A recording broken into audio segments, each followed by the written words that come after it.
The narrative dates back to the 60s, when the Nigerian youth assumed leadership upon independence. The story soon changed as different events were unveiled.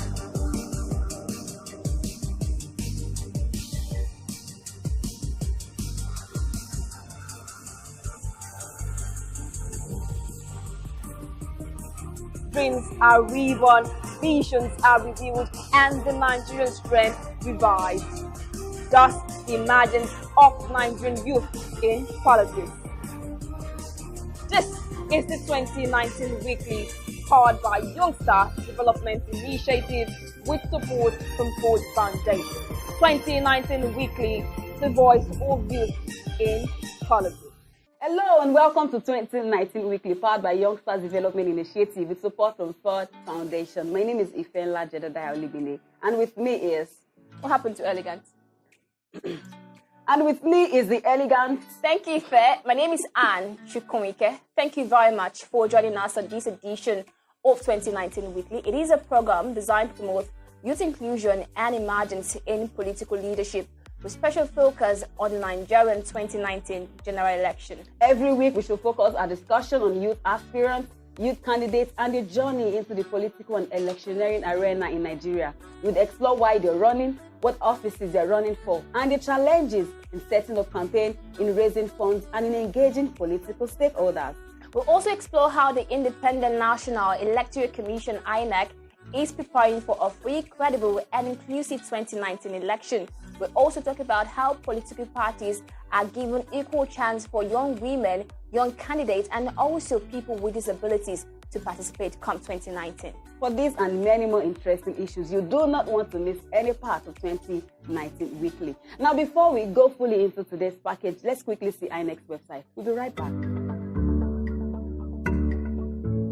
Wow, the election is certainly getting closer. It is certainly getting closer. I remember that last week we promised that we'll be showing them the full details of what happened in Kaduna for YALF youth aspirants. Absolutely. On this note, we will start off with one of the facilitators. His name is Mr. Kingsley Banwell. He is the team lead for Youngsters Foundation. He spoke on this topic, effective communication and messaging for effective campaign and message management. Stay with us. We'll be right back. Always remember to say thank you. Some of you, the last time you said thank you was when you were in secondary school. Thank you, that word doesn't exist. And you don't know how powerful thank you is. So a couple of things, let me just add this. When people speak to you, reply. When you're talking to people, give appropriate eye contact. When you're talking to an audience, give eye contact, connect with people. Some people are talking, as they are talking, they are looking up. So as I'm telling you, as I'm talking to you, the people are here, you are looking up. Who is it? Is that the voters? Are the voters there? Eye contact. Is someone enjoying this session? Are you getting something out of this? Give compliments. Number 4, dress appropriately. Practice active listening. Speak clearly. Avoid mumbling. See, I need to get to that public speaking part. I want to go to that public speaking part. You're jotting.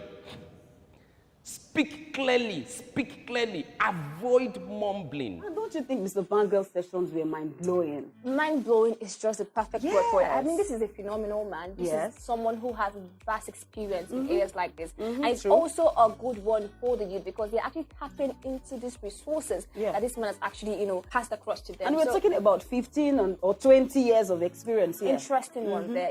It's a big thumbs up to him. Honestly. And also, I would also say that the young people who were there listening to him should actually, tap into this knowledge because it can actually take them a long way. I was there, so I was able to tap into it. Show yourself. Now, speaking of which, there's something you said backstage. Yeah. This tricky question that you said. Yes. Okay, during the course of the program, he was talking about responsibility, about accountability, and taking, being responsible as leaders. And then he asked them that as leaders in view, do you think you would rather have a doctor who is experienced but not honest treat you in the hospital, or rather would you have a doctor who is not experienced but is very, very honest treat you? Tricky, right? Now, I have to ask Ife to say this again. Now, there's something I'm going to say. I would not, try to show myself by giving an answer to this. But there's this burden in my heart that's making me want to say the truth. But I know if I say like, and really... How can we see your burden? Come on, say what you want to say. I'm not going to say anything. But I have an answer to that, Sha. We believe her, right? We believe you. It's okay. Cool. It's all right. But then still talking about the program, another fantastic session was when we have Mr. Christopher Guam. Mr. Christopher happens to be the director of Crystal Media. He is also a youth advocate and the YALF handbook consultant. As a matter of fact, it got to a point in which Mr. Guam was take a deep breath. Exhale. Thank you. Now, if I leave Ife today, she will probably analyze all the whole program for us. But say thank you to me as we go check out the session taken by Mr. Christopher Guam. Stay with us. We'll be right back. Minority. Who are you? You are a minority? Yes. Wow, this is strange. Yoruba, who are you? Who are you, Yoruba? You are a Yoruba man. Hausa, who are you? I am a Hausa man. Oh, you are a Hausa man. Igbo, who are you? I am an Igbo man. You are an Igbo man. What do you desire, Igbo man? Development. You desire development. What do you desire, Hausa man? Development. What do you desire, Yoruba man? Development. What do you desire, minority? Wow, this is interesting. What is the problem? Minority, what is the problem now? Other tribes? They are the problem. Why you don't have development? Strange. Yoruba? Other tribes. Other tribes. They are your problem. Wow. Hausa, what is the problem? Other tribes. Other tribes are your problem. Igbo, what is the problem? Other tribes. Other tribes are your problem, Igbo man. So can I now say, all of you, go and handle your problem and go and solve the problem? Hausa, Yoruba, minority.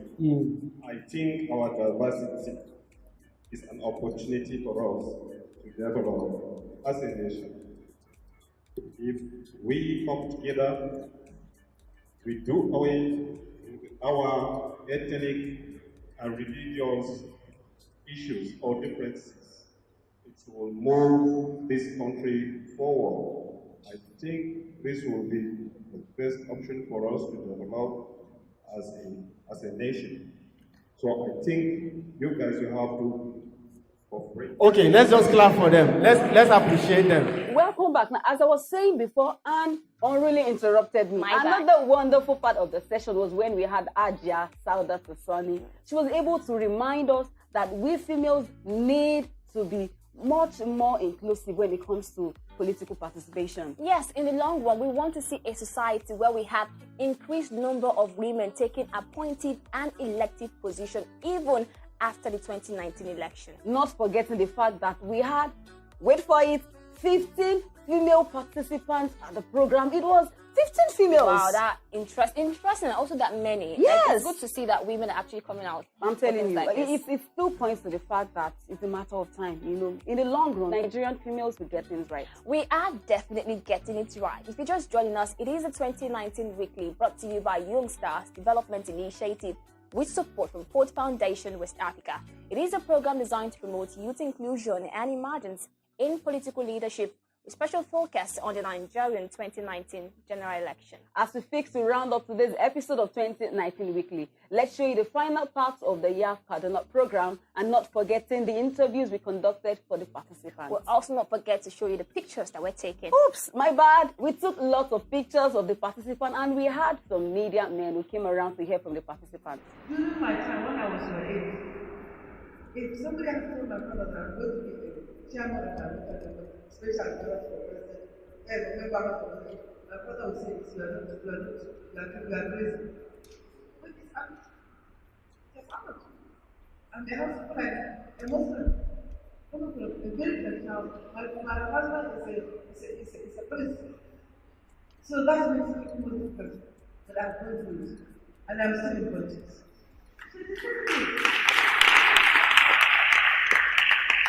So what I want to add, is that, as I said in the beginning, Nigerian politics is not in the textbooks. You can read all the textbooks, but they are only telling you three hypotheses, dreams. When you enter the political environment, then you see what is happening. Well, this experience is fantastic. In fact, I like it. I would love to be with YALF for the second semester, third semester, if there is fourth semester. It has really affected us greatly because right from the year we got independence till date, men have been running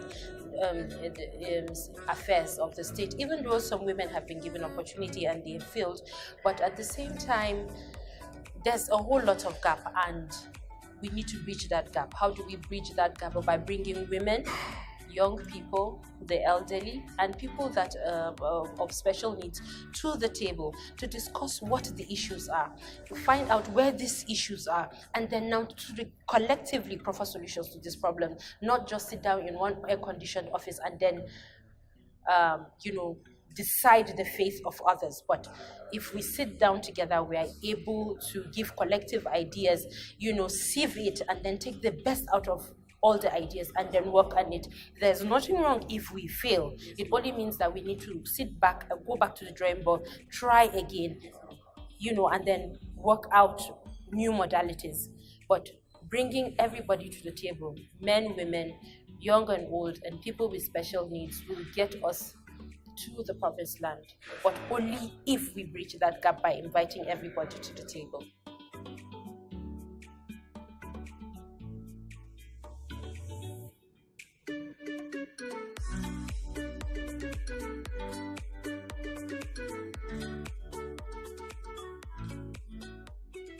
Wow, beautiful faces. Good to see young political aspirants there, and good to know that they are actually driving for the right cause. It almost looked like they never wanted to leave. My dear, they did not want to leave. Okay, the program started on Monday. They all arrived from their different locations on Monday. They did their registration. Tuesday, the program started proper. Wednesday, it continued. Thursday, it continued. And by Friday, we're done with the program. They also had a wonderful session, I think, get together that Friday night. I was waiting for you. Wait. I was waiting for you there. Relax now.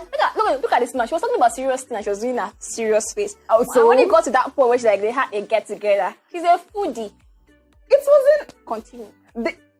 They had a get together and it was wonderful. I was not there though, in case you want to know, but I heard about it and it was fun for them. By Saturday, they were ready to go and they were like, no, we don't want to go. Can we continue? We want to stay in the hotel. I would say, no. You're not staying in the hotel. Food. That's cool. All right, let me stop teasing you, fella. But this is how much you can take today on this episode of 2019 Weekly. Not to worry, next week we'll be showing a quick sneak into the arrival and some part of YALF Semester 1 that was held in Abuja, the north central of Nigeria. Until then, remember that a great Nigeria is possible. So if you're out there, you believe you have the leadership capacity. I mean, you have what it takes to lead Nigeria through politics. We have just one message for you.